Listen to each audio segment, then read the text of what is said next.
So I think, and it is 11:11, which is, in terms of the timings, I'm going to bring Felice in now. And Felice has facilitated for us before, and that's all I'm going to say, because Felice is going to introduce herself. Hello, everyone. Welcome. As you can see on the little tag underneath me, my name is Felice Rhiannon. And in another of these kinds of environments, I would say, and I have 75 years of life experience. And when I was first introduced to that concept, it really took me by surprise. Thinking about that number as representing something very important. So rather than have Jamie or me recite all the letters after my name and where I've done this and where I've done that, I'd like to tell you the story of how I came to this work. It must have been about 5 years ago, no, more than that. I retired from being a yoga therapist and a yoga teacher. And people would ask me, what are you doing now? And I would say, oh, I'm blissfully retired. And I loved it. And in the course of that time, someone mentioned the title of a book to me. And I said, I don't need that, not for me. Maybe 9 months later, I woke up out of a deep sleep with the name of this book resounding in my head. I mean, it was as if someone had shouted me awake. And needless to say, I ran down to City Books, which at the time was my local bookshop, ordered the book, ran down again a few days later, picked it up, and that book transformed my life. I know that's sort of a cliche, but it's true, or at least that was my experience. And the name of the book is From Aging to Saging. And it was written 25 years ago by Zalman Schachter Shalomi.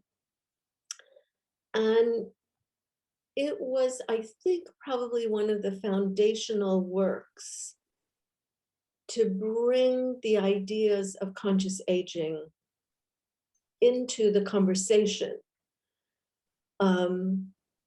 As most of us know and have admitted either to ourselves or to our friends, this is almost a taboo subject. The idea of aging consciously, aging well, whatever that might mean to us. It's not something we talk about. And most of us look at it as something either we'll deal with later or not deal with at all, or with a lack of ownership. And I think our gatherings in this forum move us ahead to owning who we are at whatever age we are. My sense is, just very superficially looking at everyone, I would say between us, we probably have close to 1,000 years of life experience. And that's a lot. We have a lot to offer from that pool of experience and wisdom. So reading that book literally shifted my attention. And suddenly I found myself working again, from being blissfully retired to being incredibly busy. And joyfully busy. So I'd like to welcome Jamie back into this conversation so that he can direct some questions to me. We thought that this forum might be a little bit less formal than my sort of talking at you, but rather a little bit of a conversation between me and Jamie. So Jamie, if you'd like to find a question that seems suitable at the moment. Well, I have one that just came out of what you were saying, Felice. What does blissfully retired mean? What does it mean? Well, it was very joyful for me. I loved my work as a yoga teacher and as a yoga therapist. But when I moved to the UK, I had no network, so I had no work. And I thought, well, okay, this is the perfect opportunity to to continue the journey inward. And out of that, I think, grew this name of the book in my head, that there was an inner looking at what am I going to do with the next X number of years? I'm fortunate in that I come from a genetic heritage of pretty long lives. My mom died a week before her 96th birthday. So I thought, well, I'm close to, at that time, I was close to 70. And I thought I could easily have another 20 or 30 years. What am I going to do? So blissful retirement moved into blissful work. Great. Because to some degree, we're defined by our work, or we often define ourselves by our work. Now, I think what you're talking about, not necessarily going in and doing a job day in, day out, but what is your life's work? What is your life's purpose, life intention? That doesn't stop because you retire from a career or a job, right? Exactly. And that to me ties in with the ideas of aging well and aging consciously. What does it mean to age well? When we look at, say, adverts on TV, more and more older people are being established in advertising, but they're usually shown on a cruise or living in an active retirement community. So does living well mean something simply about the externals? The question to myself was, how can I stay focused internally while taking care of myself externally? And that then became the definition of living well. How connected am I?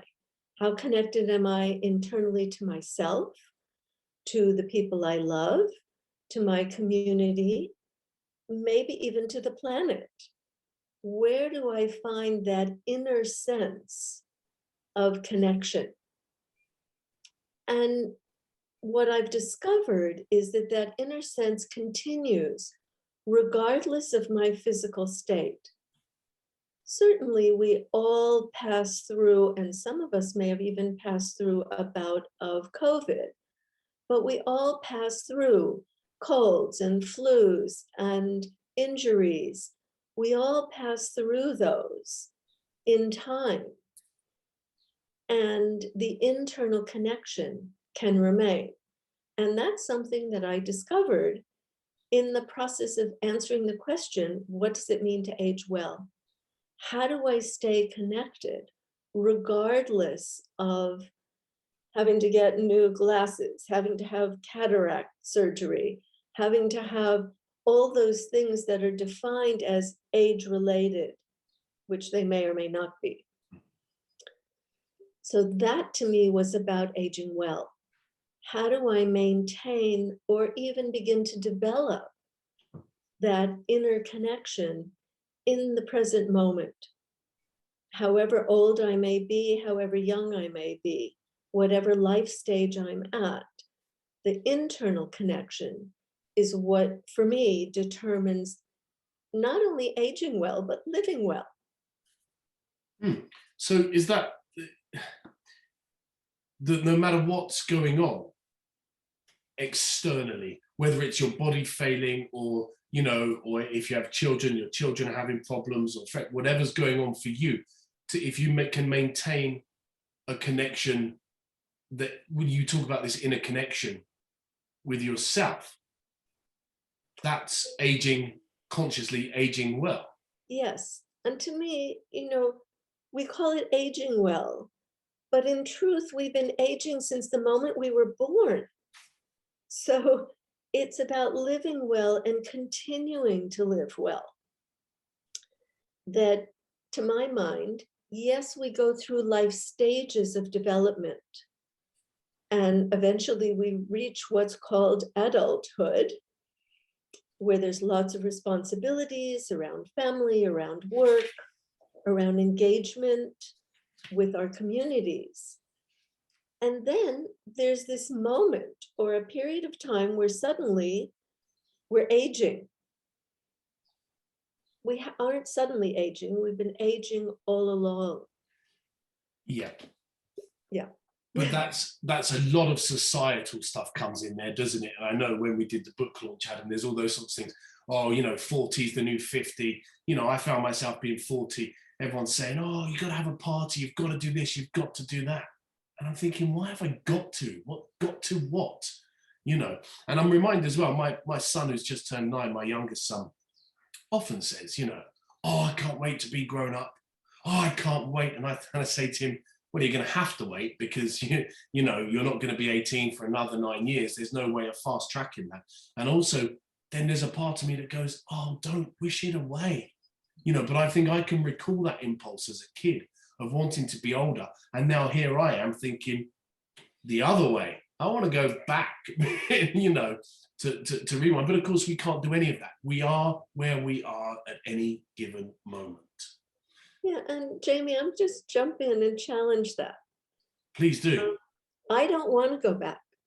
I'm thrilled to be as old as I am. I would dread being 20 now.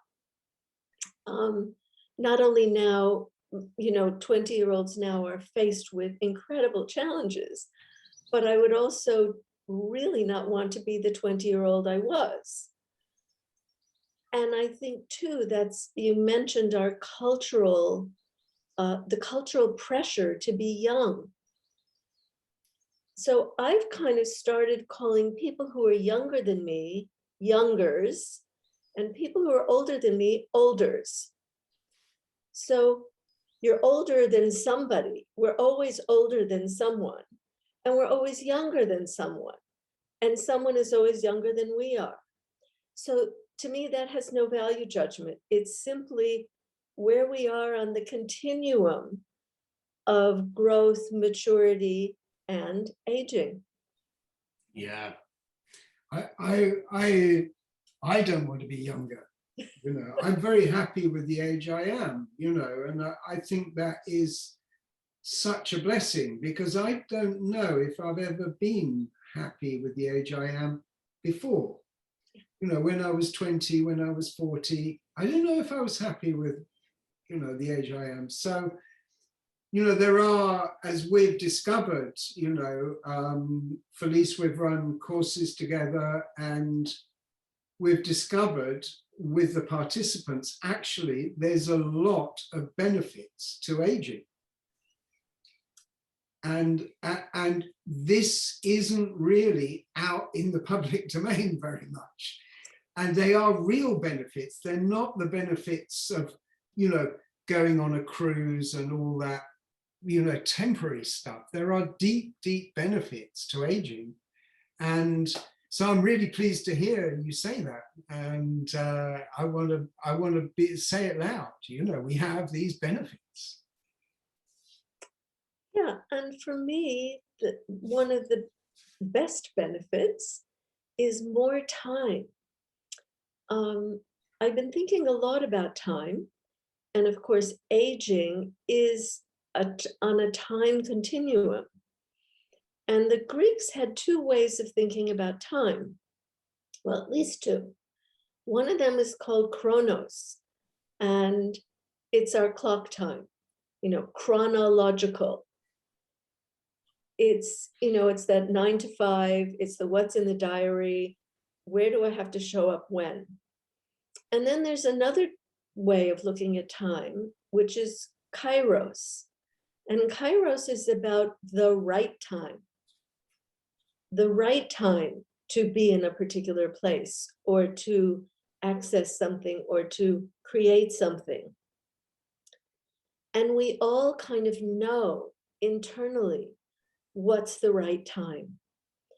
And to me, that's one of the benefits of the process of aging, is that I can connect more with Kairos, that I can connect more, again, internally with what's the right time.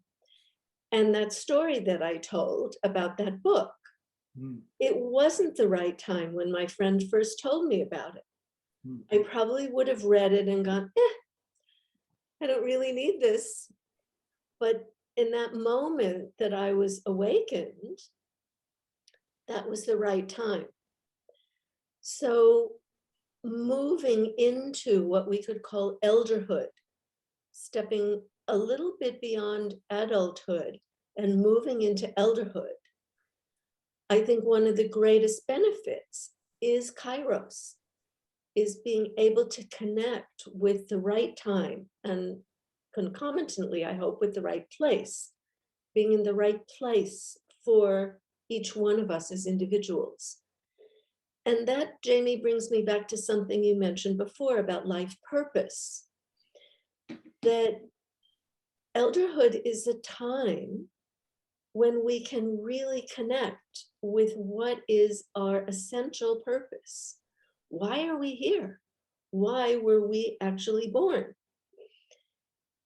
In previous life stages, we might not have had time to actually explore that idea. Some of us may have, but a lot of us don't. 20s and 30s is about making your way in the world and establishing yourself, and 40s and 50s might be about securing that. You're dealing with family, children, grandchildren, community involvements.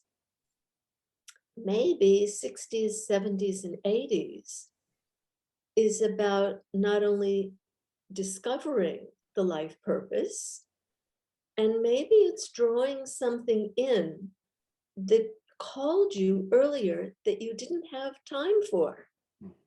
And now it's Kairos, it's the right time to manifest and to become who that purpose is. That's great. I love that, Kronos and Kairos. I was just, again, my son, my 9-year-old son, was telling me just yesterday. He said, "Oh, you know, Dad, the watch is Samuel Pepys. It's like a mobile phone." And I said, "What do you mean?" And he told me, I'll have to fact check this, but he told me that Samuel Pepys was one of the first people, or one of very few people, to have a watch in London in that time, and that he found himself having got this watch. His life had sort of worked until then, and then suddenly he's got this thing that's telling him, "Oh, I've got to be here," or "Oh, I've got to do this," and he became kind of very anxious about having this watch, which I think would tie in with Kronos, right?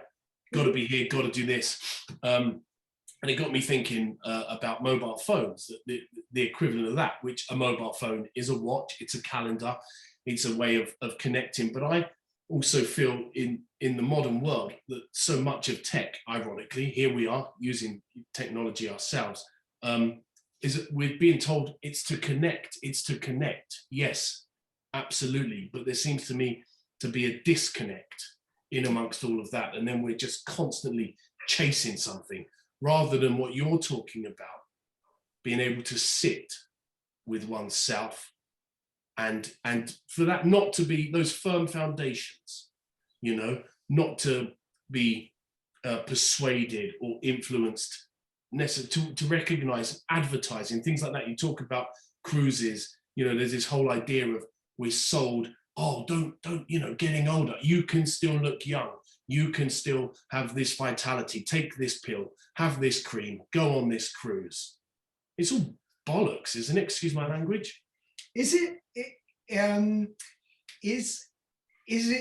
sort of being in rhythm to some degree, isn't it? It feels like that. So for example, I certainly feel in rhythm more with life than I did when I was younger. a natural rhythm.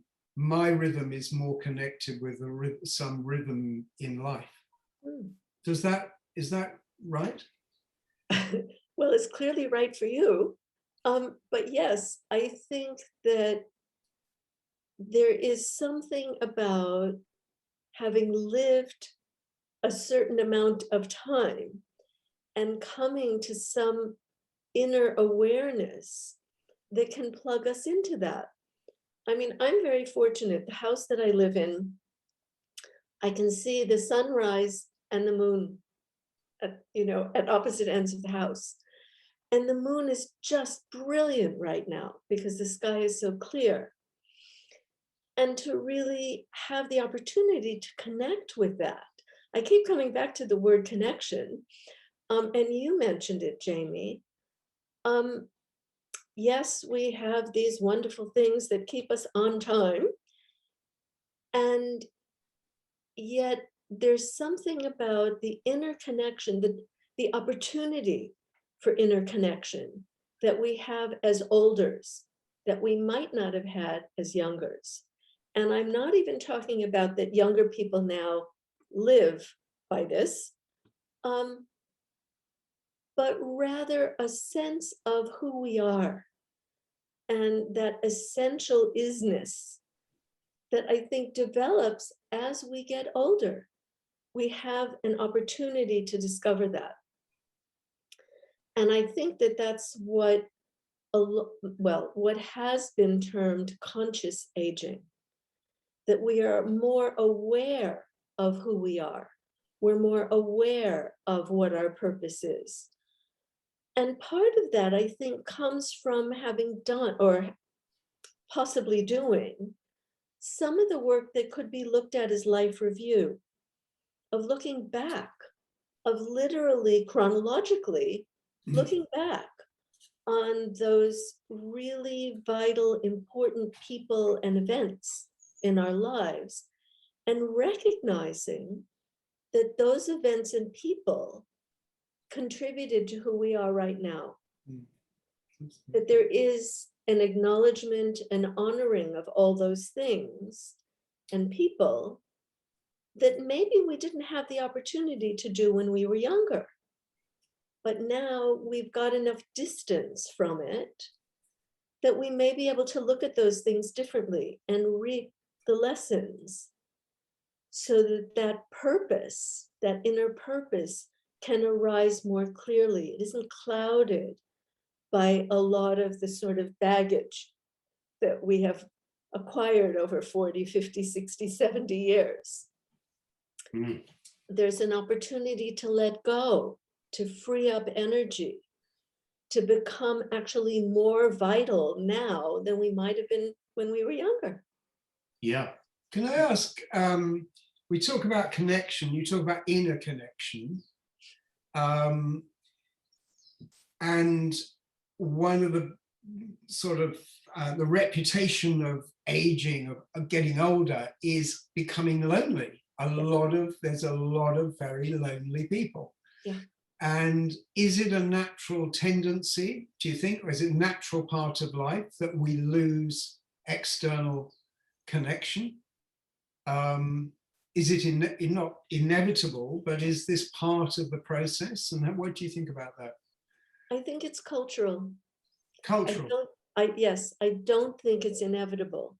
Okay, can we change that? Do you think it's possible to change? Absolutely. I think this forum is a step in changing that. Firstly, just bringing the question out into the open. Yes, a lot of olders are deeply isolated. They're cut off maybe from family that doesn't live locally anymore. They might have outlived all of their friends, and then they get sort of warehoused into care homes and retirement communities, which have a lot of benefits. I'm not dissing those institutions, but there is a sense of the lack of value for older people. And I think that's what sidelines us is that we're not honored and valued. So if something has no value, it goes to the charity shop or it goes to the temp. So it's no longer part of our lives. Whereas as we grow older, if our value increased culturally and societally, we would be an active part of our communities. We would be contributing to whatever interests us, whether it's Extinction Rebellion or supporting assisted dying or working for a local charity, whatever it might be that interests us, we would take an active role and we would be honored for what we bring from the experience that we've acquired over all those decades. Not only honored, but people would seek us out. We would hold what in indigenous cultures is the role of the elder. I think about my grandfather. This was the role he played in his community. He died when I was 28 and he was 83. So he had lived an incredibly long life at that time. And people came to him all the time for his advice. People knocked on his door, sat with him, and asked him questions. So that gave him a purpose as well, because he had this wealth of knowledge, this wealth of experience. Exactly. And rather than, as you say, I think, Felice, I'm in agreement to some degree of what you're saying, that it's cultural. And we have a tendency, perhaps well, maybe just in the UK, I'm not sure about the entire West. I know in Italy, which is some of my heritage, that it's all very family oriented, and your great grandmother's there with the kids and everyone's in it together. So it's like, oh, you're old now, time to go off and retire quietly. Off you go to your retirement community, out of sight, out of mind, all that kind of stuff. Eye rolling stuff. Oh, here we go again during the war, that kind of, people do. I see that members of my own family doing that with my grandmother. And it's like, hang on a minute, this woman's been alive for 85 years. There's a lot there. And the amazing resilience. And this is a word that comes up time and time again lately, these days, in these modern times, this word resilience. And I'm hearing that a lot of the younger people, young adults, a lot of children lacking resilience, I'm told. I don't know, whether that's completely true or not, but the older we get, surely just by the fact that we are getting older, that requires resilience. Aging requires resilience, and you get more and more, surely, as you get older. And how wonderful to be able to share that, or to say, look, I'm here, this has happened to me in my life, bad things, whatever, or no value, traumas, disappointments, sadnesses, tragedies, if you like, and it's all in us. But then there comes a point where you can say, that was a gift, because that's helped me be who I am now. I think it's important to recognize too, that yes, while we do acquire more resilience, or we can acquire more resilience, there is also, for many olders, the absolute material reality of a failing body. That the systems are affected by having to work, or having worked for 6, 7, 8, 9 decades. And at some point, unless we're incredibly fortunate, something will begin to slow down and be affected by all of those years. So I think it's also important to recognize that even as that no matter how we age physically, that there, and I keep coming back to this, that internal strength that can carry us through. And there is a sense that a lot of people mention that we die as we've lived. So my sense is, I'm alive now. I want to make the most of it, both internally and materially, so that as the process continues, I have resilience, I have that inner strength, regardless of whatever. I mean, this is an aspiration on my part, that I will have that resilience, internal resilience and connection, so that as this physical part of who I am no longer has as much vigor as it has now, will carry me through. Great. Thanks, Nicola. Welcome back, everyone. I hope you had a nice time in your breakout rooms. And normally we ask the facilitators to feed back on that, but also if anyone that was in the breakout room wants to feed back from themselves or say what their experience was, what came up for them, anything like that, please feel free. But we'll start with the normal format with the facilitators feeding back. And I suppose just because the icon of the mouse is on your chin right now, Simon, we'll start with you, please. Okay, thank you. The icon is on my chin. I've moved it. That's it. I've achieved fame at last. It was a lovely, lovely gathering, and a really nice sense of humour, actually, about some stuff we were talking about. A lovely theme that ran through it was that we haven't got time to die. You know, that there's far too much to be getting on with, and on one side that is about being driven and you know, doing things, but in the other way, a sense of actually, you know, what came out was a sense of sort of wanting to get through service, through being with other people, and you know, learning things and then bringing them back into the community where you operate, which I thought was lovely. I also, there was a lovely comment about, you know, getting to a certain age and actually, you know, it's a great release and a great relief that, you know, I'm going to die, and yeah, you know, what, just letting go. That's how I heard it anyway, which I thought was really lovely. And a little bit talking about time, and as Felice touched on, and the two aspects of time, and that, you know, something about the internal time and that need to connect with you know, yourself and be able to sort of, through creativity or just to hold that connection. That's where it begins, and then everything else comes out from that time. Sort of going with the flow, that came up as well. And with that, an appreciation of life, you know, a real kind of, I suppose, a reflective quality. But as I say, several jokes. We were having a raucous time. And anybody else, please do share if I've missed out. But thank you, my group, lovely. Thanks, Simon. Did anyone from Simon's group want to expand on anything at all? No. Okay. Nicola, please. Is Nicola there? No. Yep. Yes, Nicola. Hi. Yeah, sorry, my screen froze for a moment.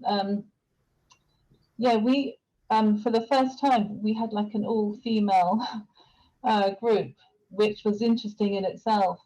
And yeah, I think we were, you know, there were lots of vulnerabilities that came up, but also lots of strengths about, you know, aging.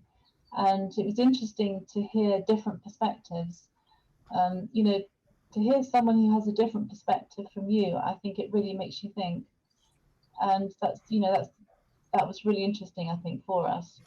And it felt like a conversation between four friends. It was, you know, it was a very lovely half an hour. Good. Conversation between four friends. That's nice. Yeah, great. And Nicola, just to pick up on that, it was the first time that we just had a group just with one gender, in this instance, all females. Do you think that changed the dynamic of, I'm almost answering my own question. How do you think that changed the dynamic? Well, we talked a little bit about what it means for women in aging. So I suppose perhaps a little bit more than maybe if there'd been men in, but then I suppose equally there is a difference with men and aging, so I think we still could have carried on the conversation.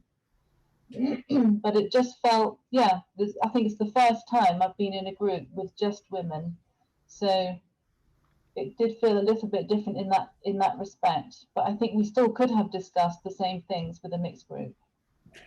Great, thanks, Nicola. And Spencer. Yeah, hello. Yes, our group was fun as well.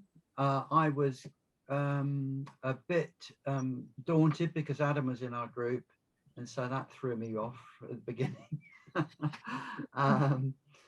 And there's somebody that had never a first visit to this forum, so I felt like, oh, this is precious. We've got to make that feeling of and everybody in the group was sharing so freely from their own personal lives that I felt quite honored with that. And the other thing, the themes that came up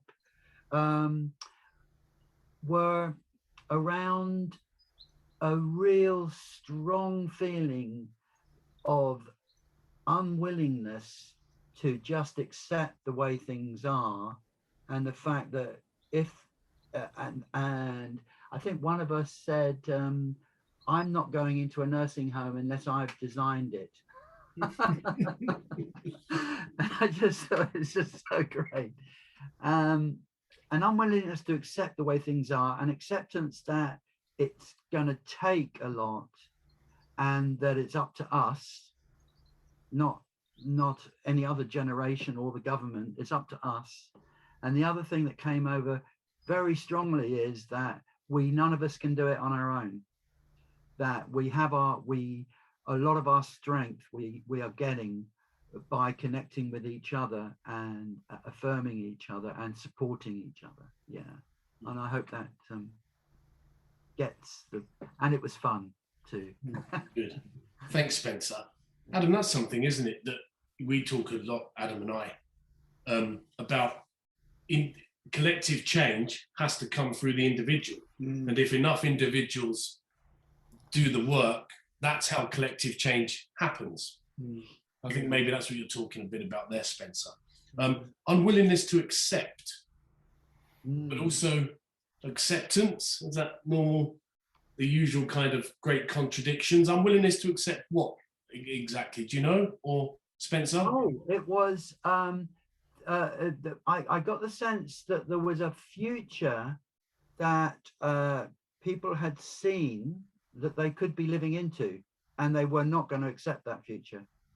They were just determined it wasn't going to be for them, and they had already and I was quite inspired by the fact that one of our group had already taken had already made developed something and put it into practice, and reached out to other people and formed a kind of support circle on Zoom, and already done that before even coming to one of our forums. So it was just really inspiring, this idea that we are going to do something about this. That's why I'm here. That's why I'm here in this forum. Yeah. And reaching out, connecting community. Yeah. And realizing that whilst we're alone, we're not alone. Sorry, full of the wisdom of contradiction today. Felice, you were in a breakout group, I assume? No, I wasn't. Oh. I wasn't in a breakout room. I had time to make myself a cup of tea and move around a little bit, but no, I wasn't. And I'm thrilled with the feedback. It seemed that something is continuing to grow. And I love the idea of, I'm not going into a nursing home unless I've designed it. I'm going to use that as an anonymous quote at some point. And what also struck me was the kind of lightheartedness that seemed to have grown in the breakout rooms, and the joy of being who we are right now as we are. And Adam brought up the idea of looking at the fears and benefits. I think that's for another forum. There was a lot. So I'm thrilled. I'm really pleased that we could come together and unfold, in small groups and as a larger group, what it is that we see as a future. What would we like as a future? How do we want to live these next 20, 30, 40 years? And what would make a difference? And what seems to make a difference is connection, both in terms of community and whoever that was that set up their support circle. Brilliant. There are inner connections and outer connections. And this is the work for us to do now, to create a different future. And as you said, collective change comes from individual work, individual energy, and doing it together. Yeah, and the interconnectedness of everything, on every level, every living thing, human beings, all of nature. There's an interconnectedness with all of that. And this segues very nicely into two things. First of all, we're going to talk in a moment about reconnection. And I think, Simon, you're going to say a few things about that in a moment. But also this idea, whoever it was that said, if I'm going to go into I think nursing home or retirement community, whatever the phrase used was, that I want to design it myself. So again, that's about being heard. And, if that's almost, I don't want to say customer feedback, but if you're designing something for someone to live in or to be part of, then they have to have an input into that. Absolutely. So with that in mind, Adam, would this be a good time for the poll? Or oh yeah, great. Yeah, thank you. Tim, so we haven't got many people today. In the past, we've had sort of 30 or so, and we thought perhaps Saturday at 11 o'clock isn't great for everybody. But it's very hard to find the right time. But we thought we'd just do a quick poll.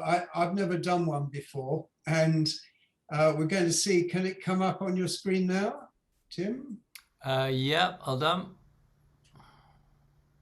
Well, can I just add to that? This isn't forever, or we may change the time, the day, we may not.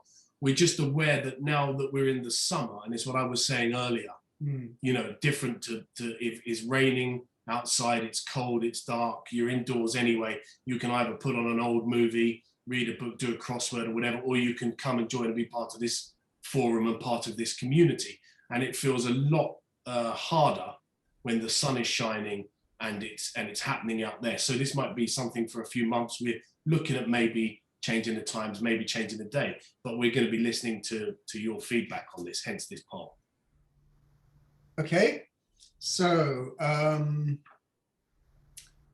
should only take a second. Have you done it? Yeah. Did everyone see that on that? Does everyone get that on their screen? Well, 8 out of 14 have voted, 10, 11, 12, 13 of 14 have voted. What a dynamic group. Yes. Look at that. And what are the results, Tim? Don't keep us in suspense. Well, I just got to end the poll now, assuming everyone has voted. 92% it says. So what do we got? I can share results. Great. Can you see the results? Early evening during the week. Oh, that's great. Okay. Okay. So we'll look at that. Maybe we'll do another poll next time with what day in the week. Thanks very much for that. Could send out a doodle poll. Yeah, we do. So that's good. It's great to have that feedback. Thank you, everyone. And yeah, as Adam said, we'll go away with that and have a look and have a think. And so with that in mind, we won't pitch forward right now with the last Saturday of May, for example. We just don't know right at this moment in time. So in terms of connection, here we all are connecting. in a way that we're allowed to connect at the moment. This would be, I always feel I'd much rather be sat in a circle in nature with you all. And some of us had the opportunity to do that on Sunday, some of the facilitators and myself and Adam. And on Sunday, when we did that, this last Sunday just gone, it was wonderful to be out in nature and to sit in a circle with people. So with that in mind, Simon, would you like to Sure. speak about that? Yeah, I think, and I'm very aware not everyone geographically is sort of in where we connected, which was Stamner Park in Brighton. But I suppose, I really enjoyed the day. I felt quite exhausted by the end of it. All this social interaction in real time with real people was a bit overwhelming. I had to go home and have a lie down. But it was just so lovely. I felt almost as if I'd lost a little bit of my capacity to just kind of interact and with multiple people. And this, we're not talking about a crowd. What did we have, Jamie? Was it 10 people? Eight of us. There was 8 of us. Right, eight. So anyway, the idea is that we want to do it again because it was such a lovely thing, and calling it Reconnect because that's exactly what it is, and to do it in the same place in this beautiful park, Stamner Park.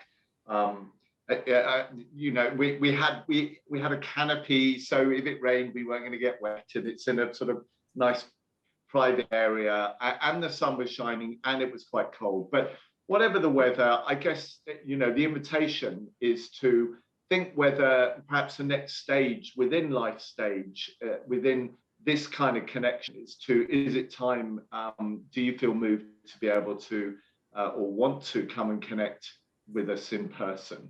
And this will be limited at the moment because of government rules. So, this, I think, Jamie's 10 places, isn't there, for this? Is that right? Yeah. But the intention is really in the words to reconnect, to bring what you've been through. Where are you at? We have lived or are living through extraordinary times, and has been said quite a few times here. Just to hear people's stories, is a wonderful thing. So the invitation is to come sit in a lovely natural environment, be able to share with each other in person. We had a fire, which was great, except when the smoke blew in my eyes, and that wasn't so great, but that's a bit too much nature, but it was lovely, and a lovely, for me, it was just a really nice way of gently easing back into this thing called social interaction in real life, And I sense from what Felice said, actually, that we're building a really lovely, heart connection community here. And wouldn't it be? I'd love to meet some of you in person. So there you go. That's the invitation. Come join us. It's on the 9th. That's right, isn't it? 9th of May, 1 o'clock to 5:30, Stamner Park. If I missed any details, it'll be put out on the email, I'm sure. Yeah, it will all go out, Adam, right? Yeah, On yeah. On the 9th of May. And it's really, this has been, a very strange year for everyone. And we've all heard that sentence. I'm sure we've all said that sentence multiple times. But it feels to me that with being stuck at home, the lockdown, all of that stuff, that we haven't been able to connect in those ways in person. And I, for one, feel a sense of disconnect coming out of this year, and reconnection, I think, is really, really important. And even as you're saying, Simon, I went to the pub the other night, and I'm suddenly finding myself going, oh, there's a lot of people here. There's not that many people. I've always gone to the pub and it's been filled with people, but there seems to be an anxiety around so much because we, as human beings, we very quickly fall into if something's imposed on us, we very quickly, take that on in ourselves. And it's like, whoa, that can be quite daunting now, going out, seeing people, meeting with people. And these reconnects, as you say, limited numbers in nature, plenty of space. You're not on top of one another, but we're all there. And this idea of a circle as well. Even now, looking at this on Zoom, it feels like we're a circle, we're a community, but we're not. We're little rectangles on a screen. And to sit in a circle with everyone is powerful. So please, if you get a chance to come along and reconnect and be part of that. Yeah? Yeah, absolutely. Yeah, we're charging £25, but if money is a problem, just drop an email, because we wouldn't want money to stop you from coming. Yeah, you'll be sent details, definitely. It says £45 on the website. Is that? Yeah, yes, we actually had a discussion about it quite recently. Who said that, please? Virginia. Virginia, yeah. We had a discussion about that, and we really want to make it very accessible. So originally we'd only had one date in Stanmer Park, but we want to really make, we feel there's a real need for this. We had such a beautiful day together, or afternoon together. It's very easy to do, and it's in nature. So we thought this is what's needed. And actually £45 might be a barrier for a lot of people. We hope that... I would say that makes all the difference when if it's £25. I mean, I'm a bit far off pension age, and I'm living on thin air, so yeah, £25 makes all the difference. So thank you. Okay, so yeah, we don't want money to, especially if people are really keen to do this and they haven't got the money. Please drop us a line. Yeah, absolutely. Don't want that to be a bar for people. So let Adam know. Yes, Ilana. I just wondered about accessibility. I can walk a bit, but I'm usually in a wheelchair. I mean, I can walk in the venue. How easy is it to get there? Yeah, so I can drive through Stanmer Organics. I can take you right there, and then it's a very short walk, maybe 30 meters. 30 meters. But actually, Can I park nearby? You can park nearby, yeah, absolutely. It would be best, because then I could, I could, if I can drive myself, if you tell me, I would really love to come. We definitely, we can sort it out. There is actually, even if it's wet, they've laid something down on the ground so that there's not mud and everything. It's a beautiful venue. I'd love to come. I would. Great. I don't think that would be a bar for you, Ilana. You can park close, yeah, and then and a few meters I can walk. Yes. Great. And the point of it very much is that we can find a way to upskill ourselves in this work, because we can come together and really, we've got all sorts of different life skills here. How do we make it work? How do we change the paradigm? Great. Does anyone go on? Sorry, Ilana. I said I'll see you there then. See you there. Good. Would anyone else like to share anything or say anything to do with anything we've spoken about? Or questions for Felice? Yeah. Jamie, could I just add about the day at Stanmer, that there are seats there as well. There are proper chairs and there's a canopy. So it's really, really comfortable. It's not like you'll be standing around a fire. You can sit down, there's shade. Will there be tea and coffee facilities again, Adam? Yes, tea and coffee. Yeah. And there is, what are those loos called that you have outside? They are compost toilets. Oh, that's it. There's a compost loo, isn't there? Yeah. And if So you're we've got- really so he's got what more do you need? What more do you need? I was going to say, if you're really good, we'll bring biscuits as well. Absolutely. Any questions for Jamie? Felice?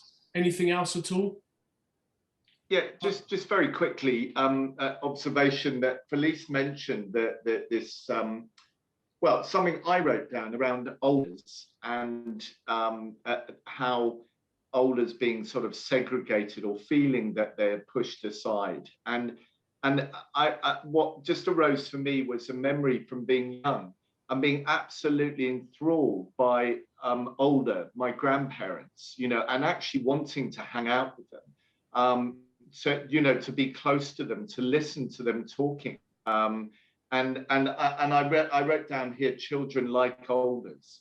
I mean, obviously a massive sweeping statement, but it was just really came up for me very strongly, this sense of what happens between being a child and then going into adult and then later adult, and then suddenly this sort of disassociation with them old people, you know, and let's put them away somewhere. So there was just sharing an observation, really. Yeah, I don't know if you've got any comment on that. No, thanks, Simon. That really resonates for me, that observation. I was 11 years old when I met my great grandparents. I had met them when I was very young, 3 or 4, when they'd come to England, and I went to Italy with my nonna, and I met my great grandparents who were in their 70s then, late 70s then, and they hardly spoke any English, and I hardly spoke any Italian, but I felt a real sort of connect and maybe something going on. And then years later, my great grandmother came to England to live here for a while, and then returned to Italy, where she died at the age of 103, quite a few years ago. But I always remember, I'm about 15 years old, and it's me and a friend, and she'd arrived just a few days before, and we were at my nonna's house, and they're all there. She's in her 90s by then. I think she's like 94 or 95. Very little English. Room full of old people. Everyone's come over to see her. You know, everyone's come from all over Brighton to see she's here. You know, my great grandmother. Very little English. It's room full of people. About 30 people in there. And then slowly everyone left, and it was just me and my friend Alex, with 14, 15 years old. She speaks so little English. And the last person went out the door, and she just looked at me, and she went, to everyone, gone, yeah, piss off, was her thing. And I'm just like, oh my God, that's, you know, there's my great grandmother with very little English. She knew those 2 words. And then she just started laughing and put her arms out like this for me to go and give her a hug. I thought that's wonderful, wonderfully spirited. So that reminded me of that. I don't know why. Yeah, I in my 20s, I was a bus conductor, and I had a bus driver who called Hugo Addy, his name was, and he was the first adult that I felt never judged me.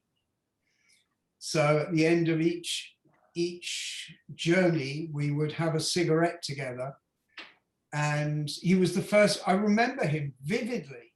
That's 50 years ago, because he never judged me. And my whole upbringing was about being judged.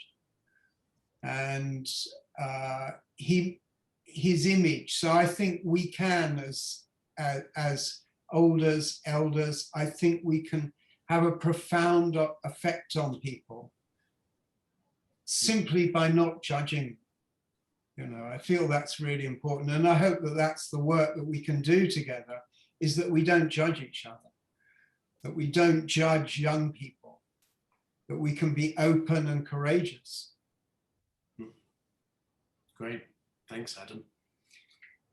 Felice, you look like you wanted to say something there. I know, something's sort of bubbling up, and I'm not quite sure how to articulate it. I mean, just hearing that story, Adam, about the bus driver, it's about how we are in the world, and having that sense of value and purpose allows me to step into the world as a full human being, rather than someone who is minimized by the fact that I have 75 years of life experience, that I'm stepping in as a fuller human being rather than as a diminished human being. And so there's something about engaging in ourselves and engaging together that will change the paradigm. Paradigms have changed in our lifetime. There was no equal marriage law. There was no, I mean, so many things have changed just in the last 50 years. Things that probably, Jamie, your children or Anna's children might simply take for granted now, changed because there were enough individuals who came together to make it change. Yeah. And that's, to me, that's what this is about. That's what we're all about. That when whoever it was that wanted to design the nursing home actually designed one, we'll all be better off. We'll all have places to live when we need that kind of support that actually nourish us and nurture us as full human beings. That's all I need to say, Jamie. Thank you. No, thank you. Thank you. Virginia, you wanted to add to that? Did you? I'm the designer. Oh, you're the designer. Well, I to also, take, you know, I want the people running it to be employees. I want to tell them how they have to do it. That's, you know. And maybe I need to do it now, build my own nursing home now and run it now as it should be run, and then it'll be ready for me. Maybe that's it. absolutely. And also to take that even further, to a degree, and I think this is a lot of what Felice is saying as well. Let's all be the designers and the architects of our own lives, you know, because that's up to us. And that's what we're talking about here as well. And how we respond to things. You can't change certain things. We can change our responses to them. Yeah, we can't depend on the government to sort it all out, that's for sure. So not this one. so we wind up, Jenny? Yeah. Yeah, okay, if everyone's done. Unless anyone's got anything else they want to add or say. Yes. I do. Yeah, please, Joanna. I'm not able to start from scratch, but I am trying to redesign our retirement village, and some of the fantastic changes that have come about in the last year are things like the housing ombudsman, which has a code of conduct, and tenants engagement process standards. They are really coming to the forefront, which is good news in terms of people co-creating how they want to live. So I'd just like to tell you that that is good news. Great, thank you. That's really good. It would be really interesting another time to hear more about your retirement village.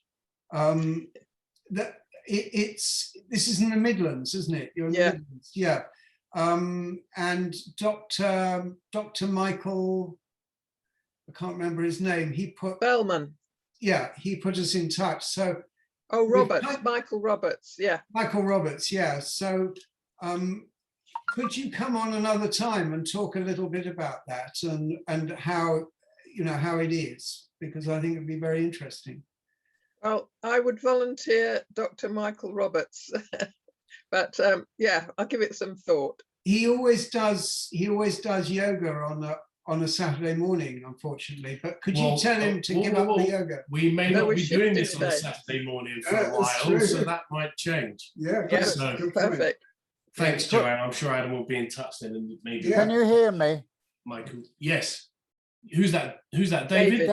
David. Hello, David. Yes, we can hear you. I live in a retirement village, and it's a big concern to me,